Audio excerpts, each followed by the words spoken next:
Hello, this is Chiak, and if I calculated this right, this should be the 500th video, which yay! And I like the fact that it just happened to land on adventure game, despite the fact that I've been playing Batman Arkham Asylum and all that jazz.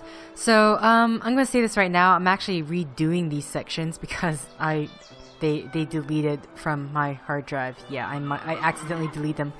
Usually once I record, I put them into my editing program right away, but for some reason this time I didn't, and I just assumed that everything in my raw video footage was everything already put up. My bad. But nice thing about it is that I get to make this message of a 500 video. Yay! I've been doing this for about a year and more. Coming close to 2 years in February. It'll be 2 years back in coming February. But anyway, let's read. We have a lot of reading to do. So, the report on the investigation. The case of Sherringford Hall, Inspector in Charge Lestrade. 14th of October 1897. Before 11 o'clock in the evening, Sir Melvin Bromsby, engineer, architect, and contractor of renown, was slain by a single gunshot in his mansion, Sherringford Hall. The crime, the author of which is still undetermined, took place in the ballroom during the reception arranged by the victim in honor of his daughter's return to England. She had spent the last several years at finishing school on the continent. Despite the presence of 100 witnesses, no precise testimony was obtained regarding the exact circumstances of this horrific act. Nevertheless, based upon certain evidences, there is a presumption of suspicion towards the daughter of the victim, Miss Lavinia Bromsby. The instrument, the bullet extracted from the corpse of the victim, corresponds to the caliber of the revolver found in Miss Lavinia Bromsby's purse. This purse, found on the floor, was near the door from which Lavinia Bromsby first appeared after the mortal shot was fired. All of the witnesses agreed that the sound of the shot originated at or near this very same doorway.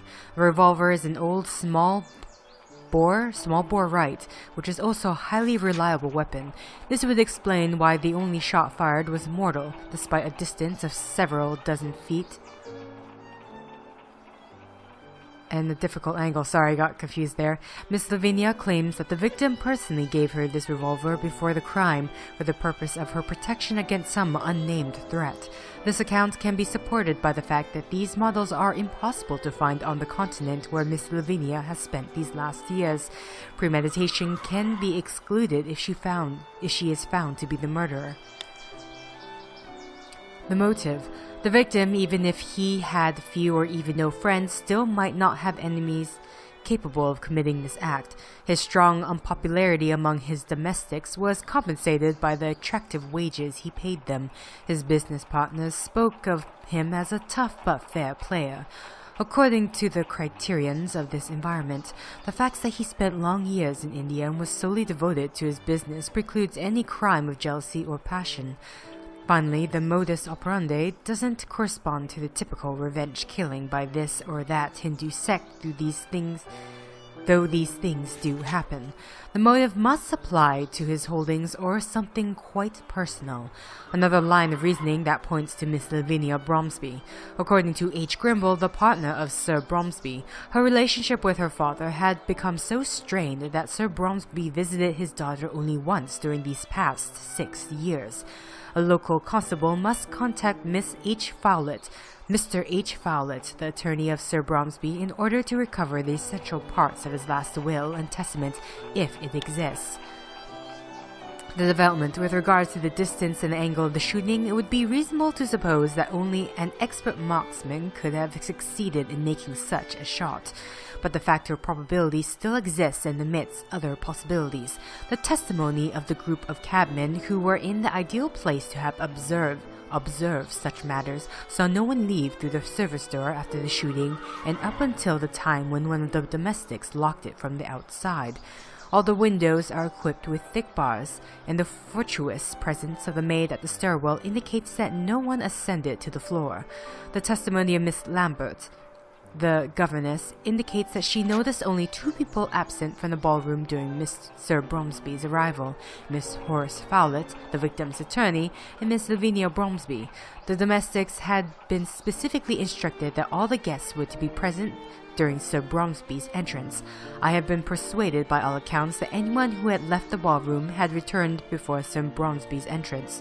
Since Horace Fowlett hasn't gone through the gates of mansion of Sherringford Hall, the only person whose movements were unaccounted for at the time of the shooting is Miss Lavinia Bromsby. The chivalrous testimony of a young infantry officer who has confirmed that he saw her standing at the threshold of the door can be the only reason for not charging her with murder, as Miss Bromsby was in a state of deep shock last evening. According to the local doctor who examined her, her interview was delayed until today. This is the Scotland Yard report. General information about Sir Bromsby: no official involvement as defendant in the criminal or civil matter. No appearances as a witness in criminal or civil law code.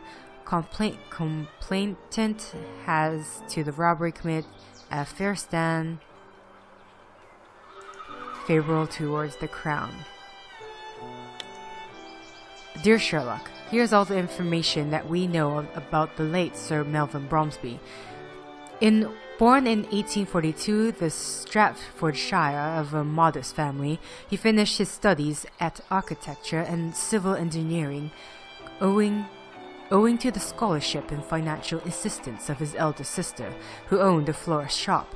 After he was awarded his diploma, he was employed by a small firm, which he later left for a large enterprise, the Salinger Company. In 1872, he was sent to India to assist in the construction of a bridge for the army. At the end of this project, in 1874, he left his position with Salinger and founded his own enterprise in Bombay. At the same time, he courted Carlotta Campbell, a second daughter of the Colonel Campbell, commander-in-chief of an important local garrison. The military appreciated Bromsby's straightforwardness and business acumen. Thus, the army entrusted him with many contracts for constructing barracks and other types of work. In 1877, he was married to Carlotta. His business flourished, and he hired a young accountant, Mr. Grimble, who later became Bromsby's personal assistant. An ideal candidate for the position, Grimble excelled at the various administrative tasks. Sir Bromsby's business has continued to prosper over the years. In 1879, Carlotta Bromsby, née Campbell, died, giving birth to her daughter Lavinia. Bromsby's business enjoys great success. However, the fact that he has been awarded nearly all of the Army's civilian contracts has aroused the jealousy and suspicions of other British businessmen in India. It has been rumored that he had gained his fortune through the exploitation of his Indian laborers and British workmen, poor working conditions, and miserable wages. In 1884, upon learning of the death of his elder sister, he decided to return home and prepared the transfer of his business interests to England. He also invested money in several cement factories, which permitted him to reduce his costs further and thus increase his profits. In 1891, he sent his daughter to study at a finishing school near St. Moritz in Switzerland. She has just returned to England several days ago. He was awarded a knighthood in 1892. There were several cases where his name has been mentioned because of suggested fraud with his contracts and ill usage of convict laborers as his factories. Such practices are common in London business circles, and his wealth allowed him to avoid scrutiny by the courts. Thus, when his behavior is weighed within the current climates of commercial morality, he is neither angel nor demon. Assuming his business assets are included, his current fortune would be measured in the tens of thousands of pounds. That would make him one of the wealthiest contractors in Britain. I wish you good luck in this case. Okay. All this is very interesting. According to the evidence, it seems that the shooter was not in the ballroom, or the corridor. Where was he then? Are you finished, Watson? Shall we go? Let us return to Sherringford Hall. Sherringford Hall we go.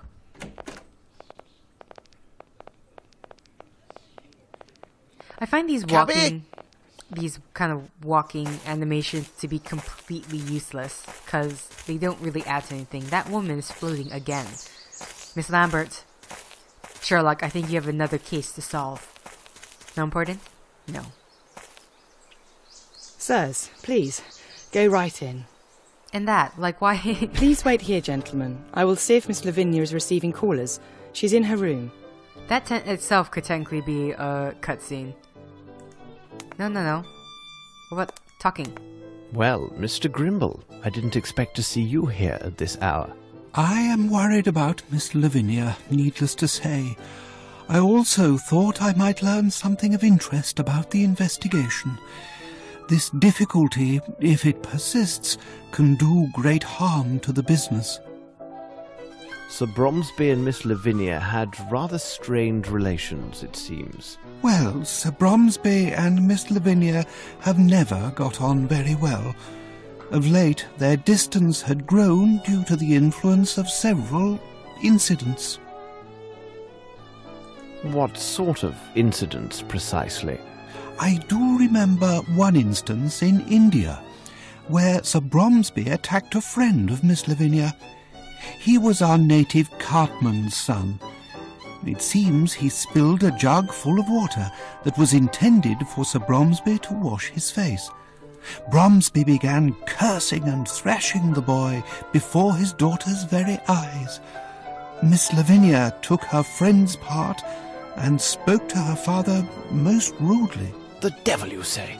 What occurred next? There is no one in the whole of India who would have dared address Sir Bromsby in such a manner. He stayed closeted in his office for the entire day. The next day he fired the carter. But despite these incidents, I am still sure that Miss Lavinia sincerely loved her father. I'm sorry, but I have to go. All right, as you wish. I shall remain here. Can't talk to them. Okay. So I know we just need to exit out the doors. Those doors are locked, so let's start here. I have to leave you, sirs. I need to verify certain things.